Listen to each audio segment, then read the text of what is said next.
Please give it up for Sway. So Sway, thanks so much for coming in. No problem. So I guess, Thanks for having me. yeah, no worries.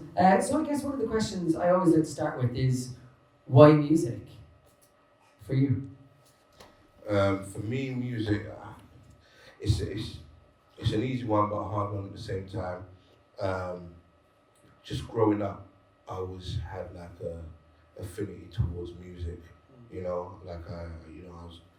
My mum was into music. My dad was into music. Well, they're into music, both of them. So there was all different styles of music played around the house, and I was into literature when I was younger as well. Just into words and the way words sounded and how different words could, based on a spelling, different words could mean two different things. And these kind of things fascinated me.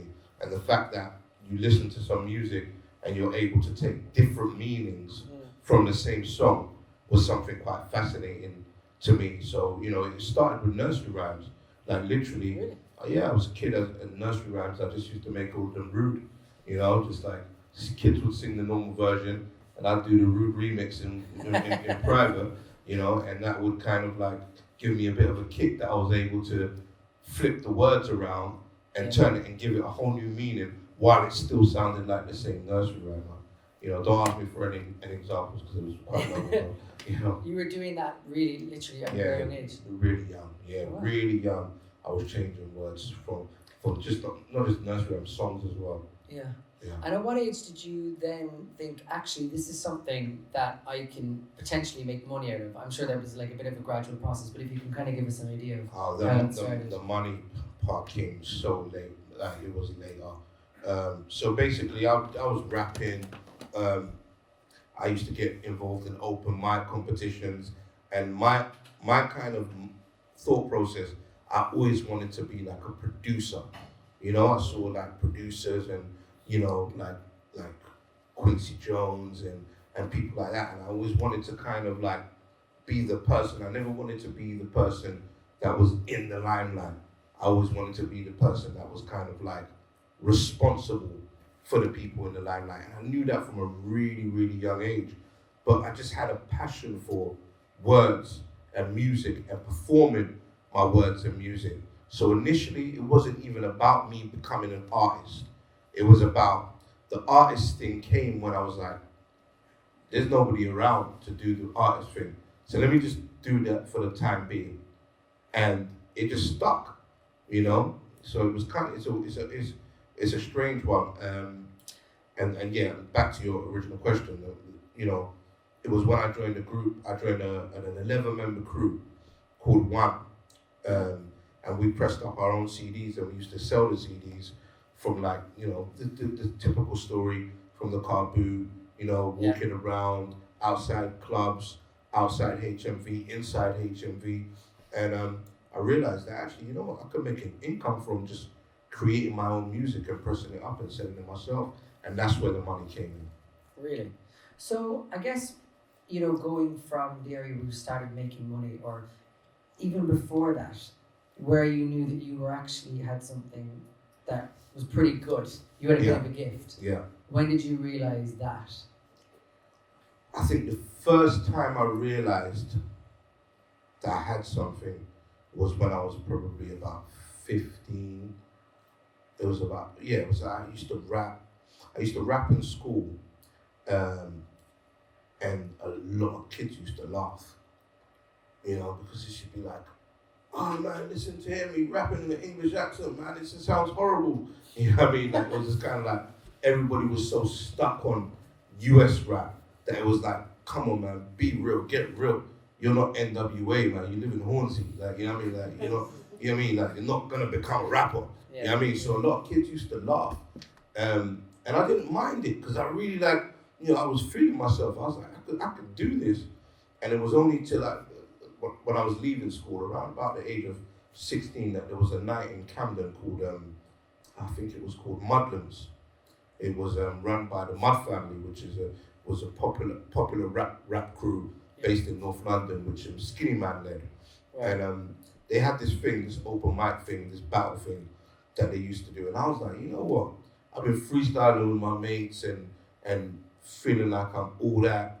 Let me just go on and really give it a try.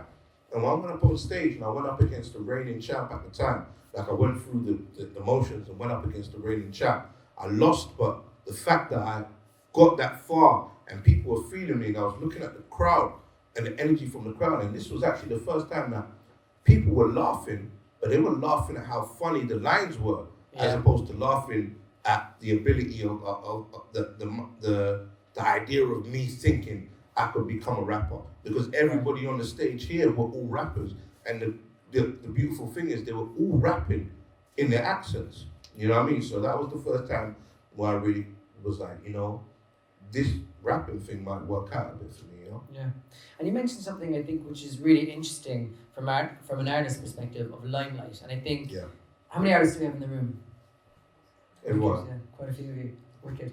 And I think for artists, sometimes we can get caught up in the idea of how do we push ourselves forward? How do we keep propelling ourselves forward? How do we keep going and, you know, making people know who we are? And you said something about your basic goal was to kind of help other people.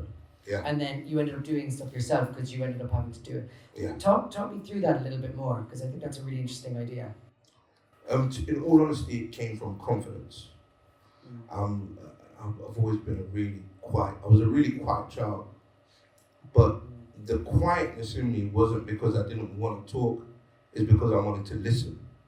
You know, I had my random moments where I didn't know my mum would walk in and I'd be in the mirror doing mad kind of performances. You know what I mean? Like, she'd be like, even she would be like, Derek, like, you're literally still so quiet. Like, is this what you do when no one's around? Yeah. You know what I mean? So I was like living a double kind of lifestyle. So I was a performer in one sense, in private. Then, you know, when everyone was around, I was just quiet, observing and listening. And actually, this is the best thing, because, you know, the fact that I was so observant meant I could absorb so many things and put them into my creative mind. So I was able to do accents early. I would study accents. I had a character on my first album called MC Chaleboy, which was like a Ghanaian uncle. And I'd study like the accents of all my uncles. I just listened to them talk, and I just created this character based on all the funniest stuff that they used to say, you know? And just loads of different accents and loads of different flows and ways to deliver words just based on the way different people spoke. So, you know, in terms of what was the original question? You've definitely kind of answered it in some ways. I guess in some ways I'm trying to relate as well, because actually what you said there is like, essentially you have 2 ears and 1 mouth, right? Yeah. That's what my grand always says to me. 2 ears and 1 mouth. That's cool. I remember that because I used to talk a lot. Yeah. But I think, the question I guess I was going to ask is, like, in terms of your sort of altruism and wanting to help other people. Yeah. As an artist, that's something that doesn't probably come sometimes so easily, because sometimes you're just so focused on how do I get myself forward, and then maybe I can help other people. But your baseline was actually trying to help other people. Yeah. You kind of said, and then you decided your own stuff kind of came in there. Yeah. How did that happen? How did you try to help other people first? You put me back on track now. So basically, you know, it just came from the idea of my surroundings. You know, I go to school and it was that. I was into the jungle scene for a minute, but it wasn't entirely me. You know, the garage thing came about. It wasn't, I really enjoyed hip hop. But then when you were doing hip hop, it was just kind of like you were a wannabe American, you know? Yeah, so it's like, you know, I was just kind of like, you know what? I want to be as creative as possible without being restricted to this Black British Ghanaian that could only do things that Black British Ghanaians could do at the time. You know, I didn't want to be, you can't do this because you're not American. You can't do this because this, or you can't do this because that. And I think that's what actually inspired the producer in me, because as a producer, as somebody behind the scenes, you can just be the Wizard of Oz. You know, you can, other people can have the persona, or you can give somebody the persona that more suits it and still be the creative mind behind it.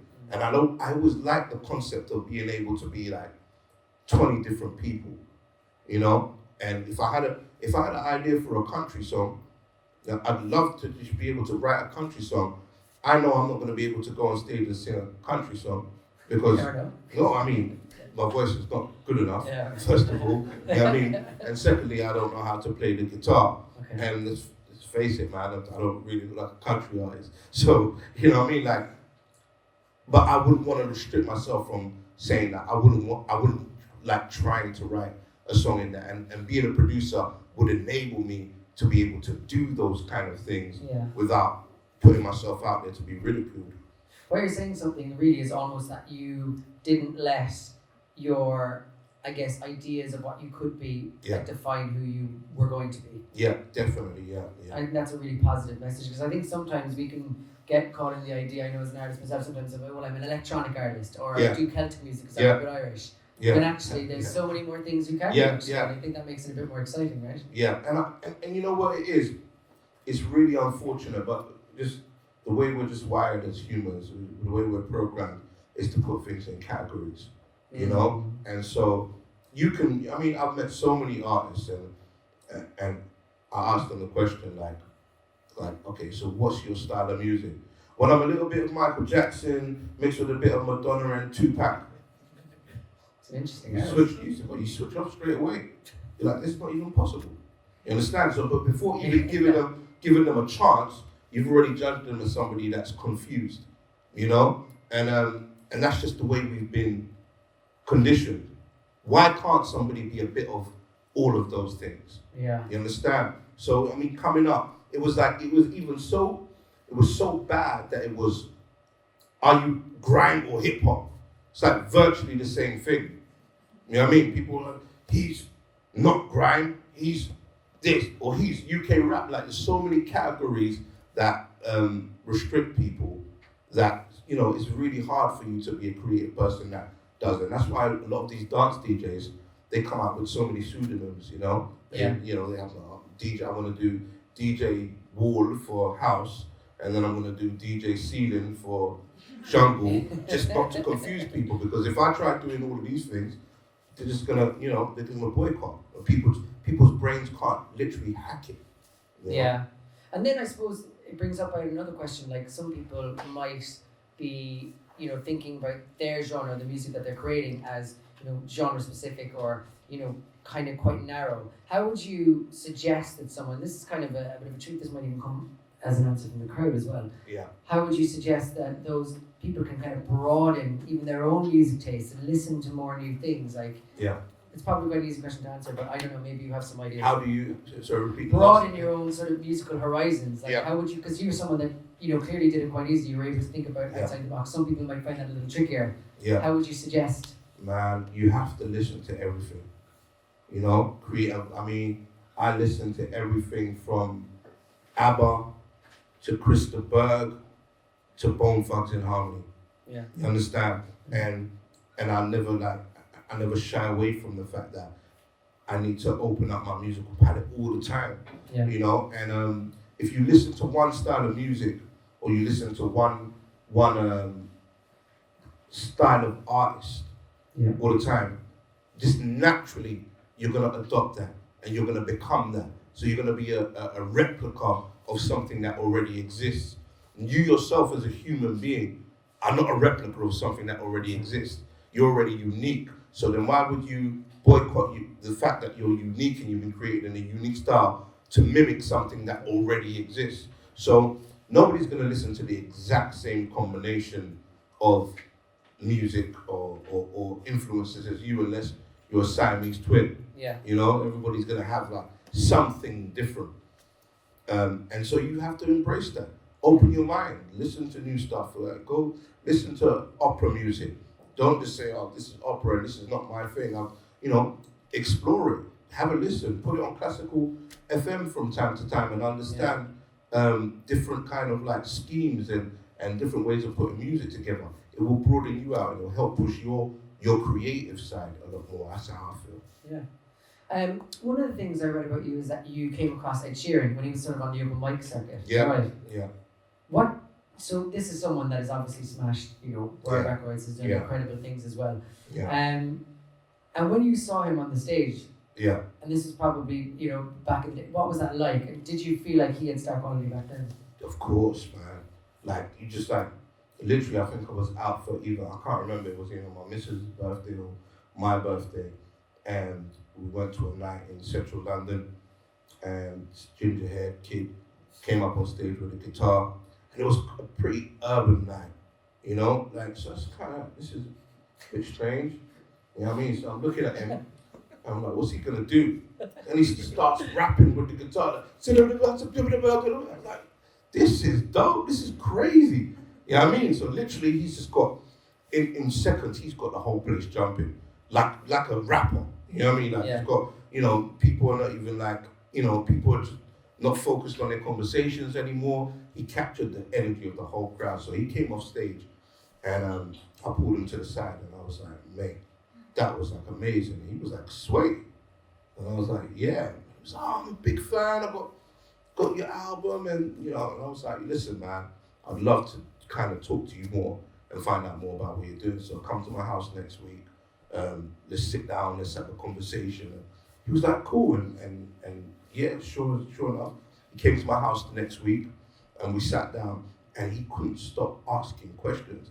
He was just asking question after question after question after question after question. And he was just like, yeah, I'm doing this number 5 collaborations EP, and I want to get loads of rappers, and I want to collaborate with rappers, and do you reckon you could reach out to this rapper? Do you reckon you could reach out to that rapper? And I was like, all right, cool, man, yeah, I'll help out. And he was like, could you jump on a record? And I was like, yeah, cool. So I jumped on a record. We did a few records together, like literally in my house. We did a few records together.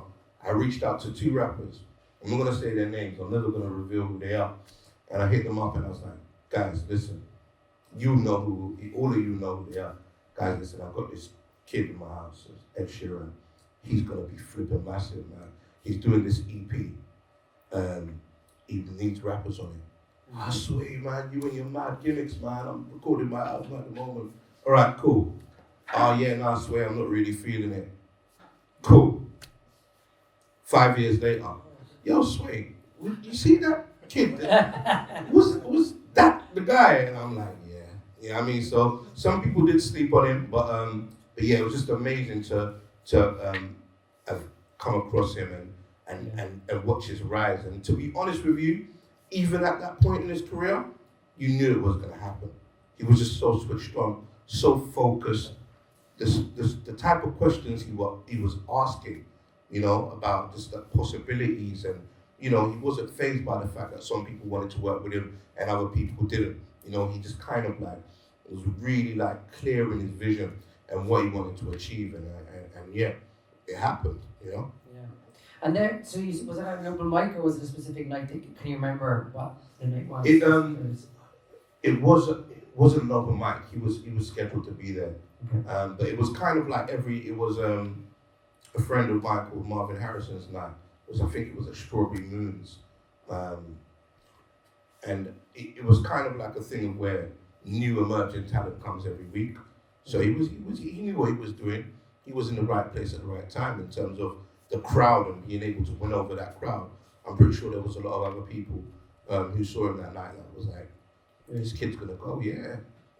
And then I guess getting back to the sort of your come up in terms of open mic, cyphers, all that sort of stuff. Yeah. Was there any specific ones that you went to that you can, you recall that you were like, these were amazing when you were doing them? Battle Scars. There was an event called Battle Scars that was held at the Subterranean. And this was before 8 Mile.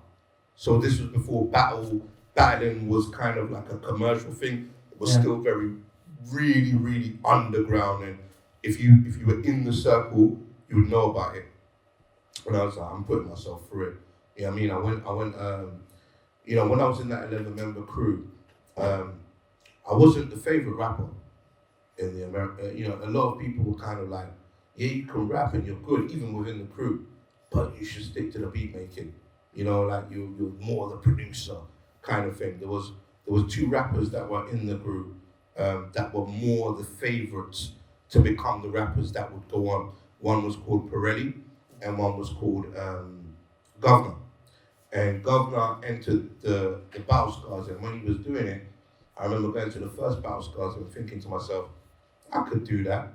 Cuss people, but rhyme. You know what I mean? I'd do it without rhyming for free. You know what I mean? So, let me do it and see what can happen. And I just went so far in that competition, you know, and I was actually like, to this day, everybody knows that, like, I was robbed for the final place. I mean, it's one of those things where you just kind of like, it's like what was that recent fight that just happened? The Fury. Yeah. Yeah, it's kind of like he won, yeah. Kind of thing. You know what I mean? Like, you just know. You know what I mean? It was one of those situations, but let's just say I didn't win. You know what I mean? That kind of vibe, you know what I mean? But yeah, that was the Battle Scars was the turning point for me, where I was like, you know what? Yeah, I can do this. And back then, I guess, because I think everybody in this room who's an artist, majority of you is, there's always that concern of building a fan base. How do you do an Instagram, Facebook, Twitter? Are you doing ads? Are you doing, getting into blogs? Yeah. How did you do it back then? I mean, back then it was so crazy because it was, I didn't even know who my fan base were. Like, there was no analytics that you could, check on. And literally, I remember when I released my first mixtape, this is my promo, Volume 1. And I was getting momentum because I was doing a lot of things to get momentum. Like, for example, I was piggy banking off big records. So I was working for a street team at the time, and there was a big record out called Tipsy by a guy called Jay Kwan. And back to my whole nursery rhyme thing, I used to take people's records and change the words around. So I did a version called Pepsi, which was kind of like trying to get sober again after being tipsy. Yeah. And because I was working at a record label at the time, I had the mailing list of all of the main DJs. So I would print up my version as an official alternate version. So I'd be like, they didn't even know that I was Sway a lot of the time. When I deliver the records, I'd be like, guys, I know you got tipsy, but I've just been sent from the label to give you lot this version. You know what I mean? You've got to play it back to back. You know what I mean? And if you play back to back, we'll make sure you get to do a Shanti exclusive. Like, just making up loads. I was lying, basically. You know what I mean? And I'd be getting played on mainstream radio. You know what I mean? Like, literally taking the bus home. You know what I mean? Like, coming out with kids and taking the bus home and getting home to tune in to see if they were going to play my record. And so people started knowing who Sway was, but not knowing I was Sway. Yeah. You know? I mean, if you'd see me around, you might not know my name, but you see me around the industry. And so when I released my first mixtape and I put it in the record stores, back in those days we did this thing called SOR, which meant sale or return. So you press up your records or your CDs, take them into the stores. If they sell them, they'll give you the money. If they don't, they give you the CDs back. Yeah. So I'd go in, like I remember with my first mixtape, I had a bit of momentum at the time. And I'd go into like these Western stores and literally I'd get a phone call, like sometimes hours later, and say, yo, we've run out. There was these small numbers, like 20 CDs. We've just sold them all. And I'd be like, all right, cool, I'll come back. Give them more. Then 20 CDs turned into 50 CDs. And 50 CDs turned to 100 CDs. And now we're having boxes of CDs. Meanwhile, all this time, I didn't know who was buying them. You know what I mean? I was very suspect of my friends. You lot trying to make me happy because, I don't know who's actually buying this stuff. And it was only until I did my first show where I saw what my audience looked like. And they were all different types. Like literally, they were black, white, Asian, big, like older, younger. Like I saw so many different people. And that was the first time I was able to gauge that, I had like a wide appeal for my music. It was not like follow, even like on MySpace. Yeah. It wasn't as kind of like graphic as, you couldn't really see the people. You couldn't really be in contact. So yeah, I think it was better that at that time because, mind you, imagine, I would sell 20 CDs. I'd go all the way up to West End to deliver 20 CDs. That's equivalent of probably, getting 20 streams. You understand? If an artist gets 20 streams now by putting up his track, he's quitting that day. He's gonna be like, this is a failure. This is not like back in those days. You didn't watch the numbers like that. You didn't care. You were just doing it and doing it and doing it, and the numbers grew as you weren't really paying attention to them. Nowadays, people are just kind of like they're not wanting to share their content because they ain't got as much streams or as much views, and they're feeling a little embarrassed like they don't have a fan base. But you have to understand that every number starts from number one, you know. And I think that's what this generation of artists find a lot more difficult, and thus they do things that are kind of like more focused on the numbers as opposed to the content and building up from scratch. That's actually a good question, because how many people have released a song on Spotify or Apple Music? Right. And how many of you have got a track out there that has less than 1,000 streams? Exactly, that's a good message. So for these guys that have, you know, a track up there that has less than 1,000 streams, how would you say, what kind of advice would you give to them about getting their music out there to more people? Well, if you have less than 1,000 streams, I mean, how less are we talking? Like, are we talking about 10? Maybe the 20 that you say, like the 20, like if you have 20 streams. If you have 20 streams, there's a problem. Right.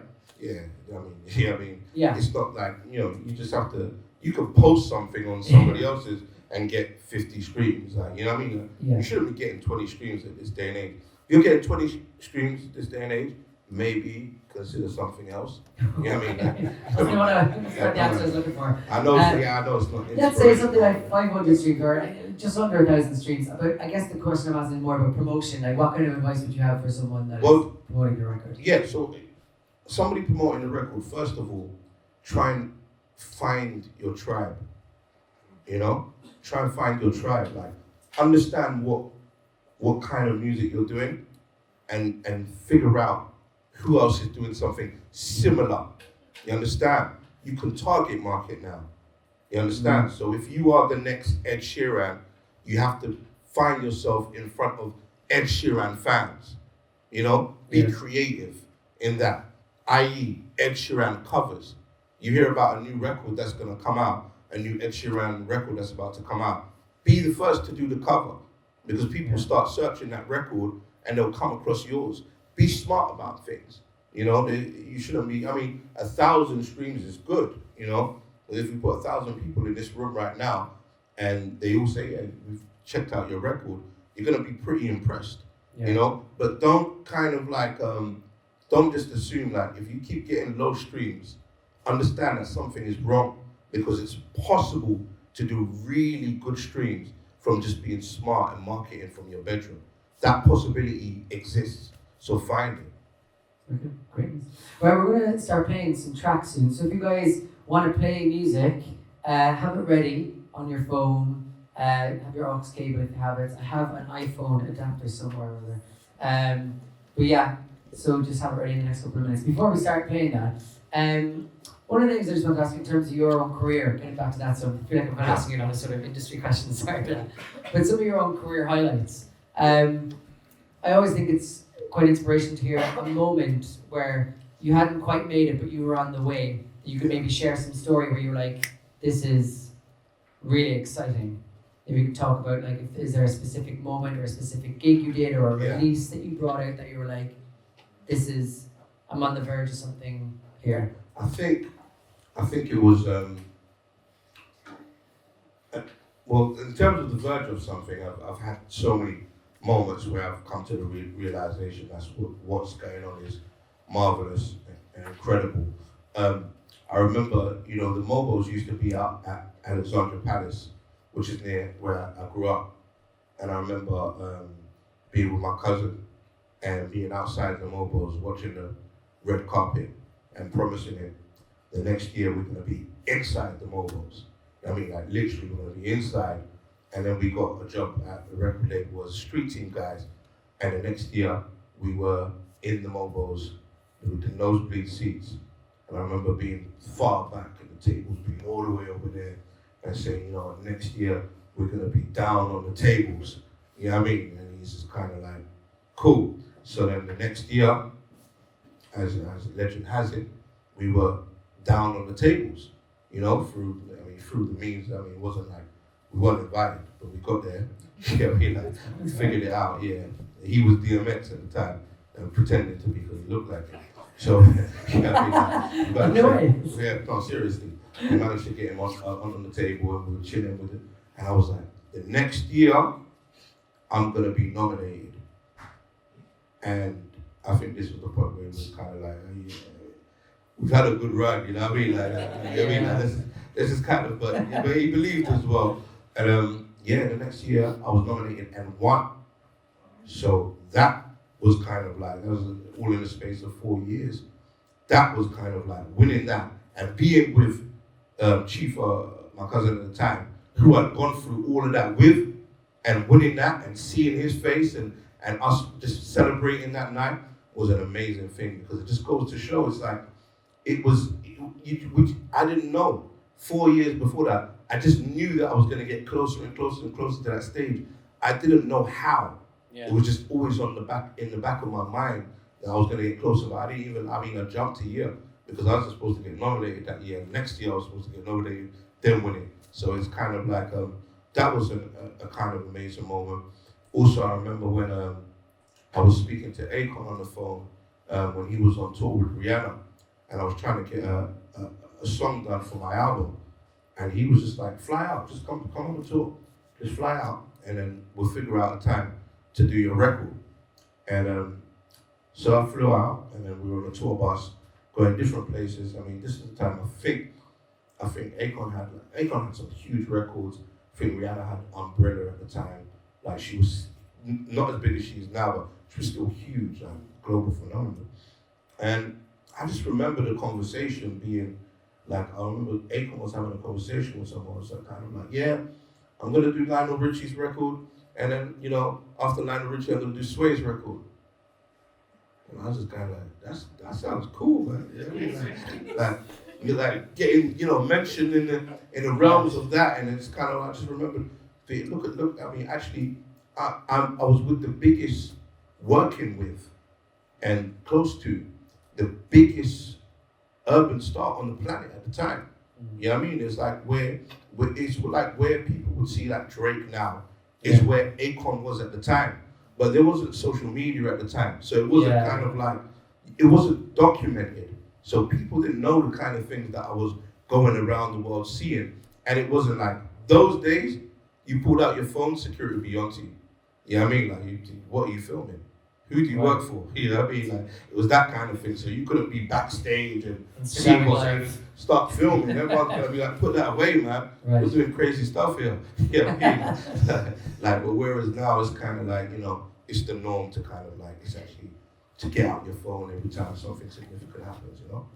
Okay, thanks for that. Listen, we're going to take a break for just 5 minutes. It'll give you a chance to get a drink from the bar or anything. But yeah, please give it up for Sway so far. Amazing.